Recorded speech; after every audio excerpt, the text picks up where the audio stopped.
Celtic complained about the height of the Tynecastle grass, then proceeded to take a lawnmower to Hearts' unbeaten Gorgie record.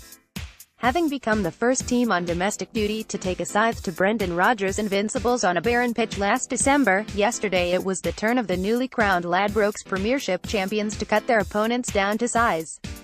Enjoying themselves in the long grass like Theresa May in fields of wheat, they cut Hearts' grass for their first win at the other side of the M8 all season long, a 3-1 win which brought their opponents' 14-match unbeaten run since they uprooted from Murrayfield in mid-season to an end. Read more. Brendan Rodgers' length of Tynecastle grass embarrassed both sets of players, whether they had grounds for complaint when they accused their hosts of deliberately keeping the grass long and refusing to water it to prevent them from passing the ball out from the back. The post-match press conference here became akin to an episode of Gardener's Question Time.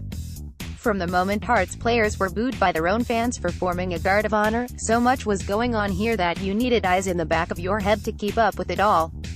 Bobby Madden doesn't have that, of course, but the sticky playing surface and the match officials' general inclination to let the play flow made for precisely the kind of feisty contest which both sets of supporters had seemingly come to see.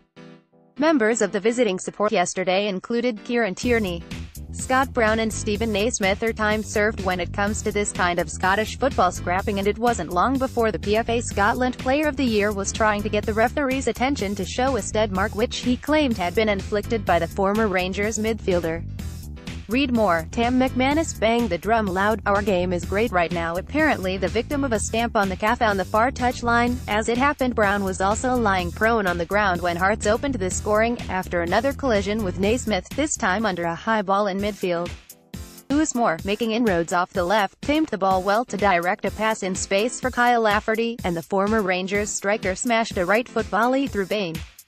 A mischievous celebration took him round past the visiting fans, receiving a hail of soft drinks and goodness knows what for his trouble. Some missile or other was thrown at Michael Lustig as early as the opening minutes. Another flurry came from the Hearts fans to mark Celtic's equalizer.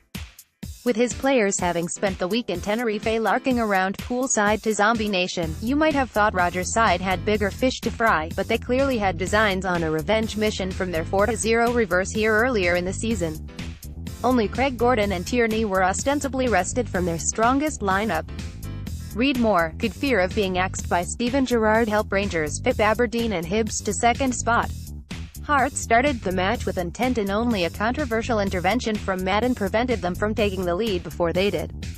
Don Cowie's corner made it all the way to the far post, where it was forced in by Sutar, but the referee chalked it off on the grounds that Scott Bain had been impeded by Ross Callachan, a decision which mystified Levin.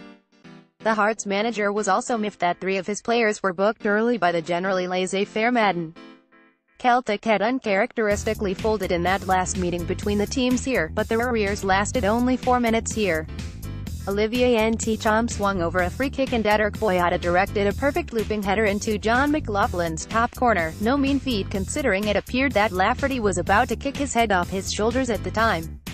Read more. Sean Goss expects new Rangers manager Steven Gerrard to lure top English talent to Ibrox next season. The teams went in level at halftime, but that didn't last long.